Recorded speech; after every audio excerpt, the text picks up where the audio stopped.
Hello po sa inyong lahat mga ka-crypto. Ako po si Pinoy Crypto Trader at sa video na ito ay atin pong pag-uusapan ang tungkol sa balitang ito.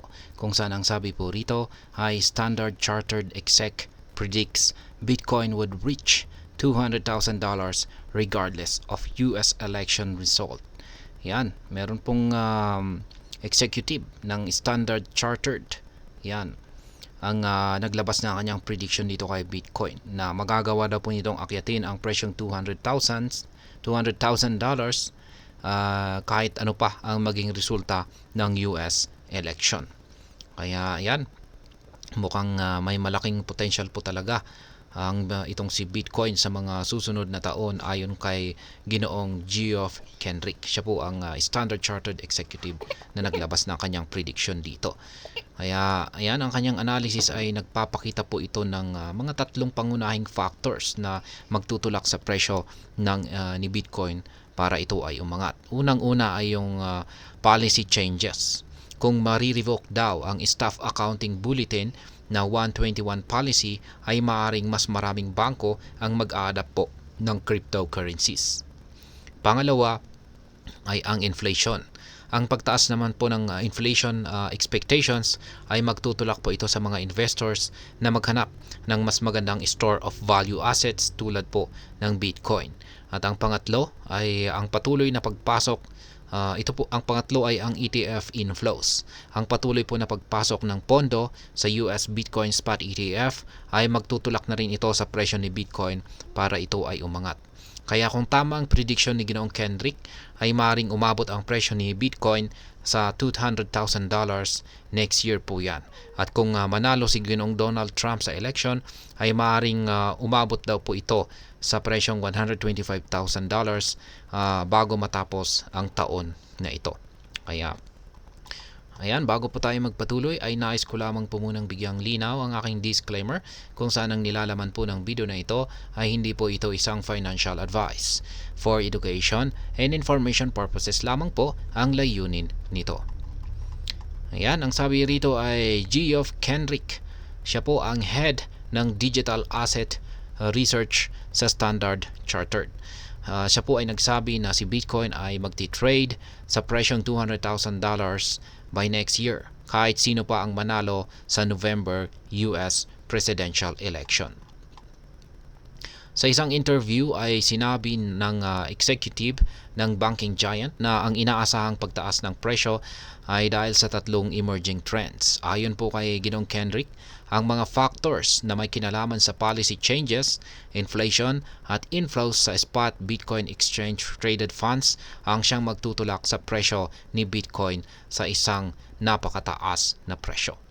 Kendrick cites factors that would drive Bitcoin surge. Ayon sa kanya ay nakikita niyang re-revoke ng gobyerno ang Staff Accounting Bulletin na 121 policy. Ang policy na ito na ipinakilala noong March 22 ay nagre-require sa mga bangko na i-reveal ang crypto assets na hawak nila sa kanilang mga balance sheet. Ang policy na ito ay naglilimita na rin sa dami ng digital assets na maaaring hawakan ng mga bangko na nagdi-discourage sa mga financial institution na mag-adapt ng cryptocurrencies. Kahit na bumoto ang House of Senate pabor sa pag-scrap ng policy ni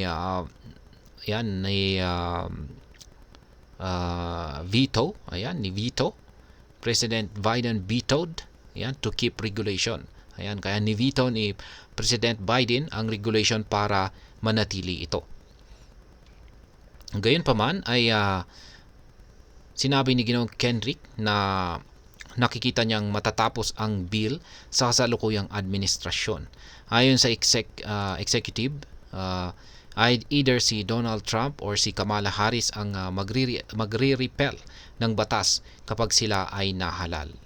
Inflows into US Bitcoin ETF to peak fourth quarter. Dagdag pa rito, ang digital asset expert ay nagpredict na ang incessant inflows sa US Bitcoin Spot ETF ay magre-resume sa buwan ng October. Ang mga ETF products ay nagkaroon ng lax window simula July na hindi naabot ang standards na nakita mula January hanggang June. Gayunpaman, iginiit ni Ginoong Kendrick na ang fund inflows ay magiging resurgent at magtutulak kay Bitcoin sa mas mataas na presyo. Mahalaga ring banggitin na ang incessant inflows mula sa US spot ETF ang nagtulak sa premier asset sa all-time high nito na $73,700 noong March.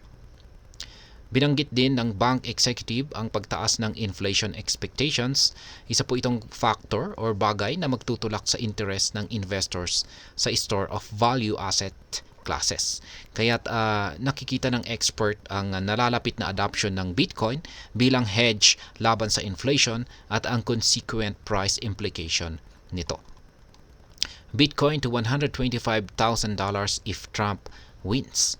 Habang nagpre-predict ng surge sa $200,000 sa taong 2025. Kahit ano pa ang resulta ng November election, sinabi ni Ginoong Kendrick na ang pagkapanalo ni Ginoong Trump ay magtutulak sa presyo ni Bitcoin sa presyong $125,000 by the end of this year. Ang Standard Chartered executive ay nagsabi na ang bullish sentiment sa pro-Bitcoin stance ni Ginoong Trump ay magtutulak ito sa asset sa 6 figures.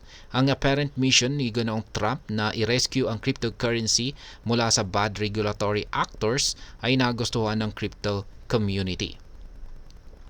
Ang Republican nominee ay nagpahayag ng kanyang unwavering support para sa digital assets.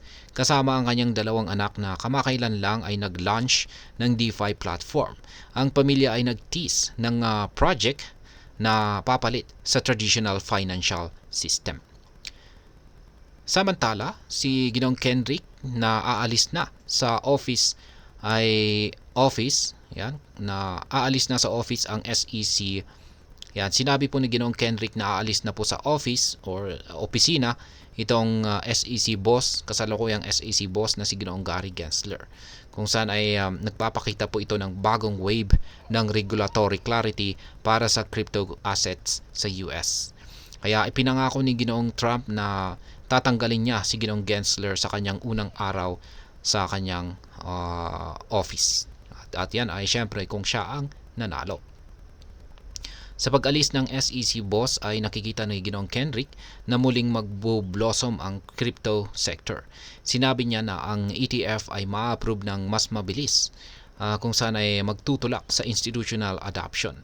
Ayon po sa executive ay inaasahan niyang ang Solana Spot ETF ang susunod na ilulunsad. Isang opinyon na kasalukuyang pinagdidebatehan ngayon ng XRP community.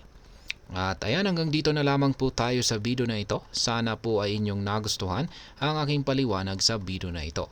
Kung inyo po itong nagustuhan, ay pakiclick lamang po ang like button nito. Para naman po sa mga bago lamang dito, kayo po ay aking inaanyayahan para mag-subscribe. Pakiclick na rin po ang bell icon nito dahil ito po ang siya magsisilbing notification nito sa mga bago kong videos na akin pong ina-upload sa aking YouTube channel na ito. Marami pong salamat sa panonood. Ingat po tayo lagi at God bless po sa ating lahat.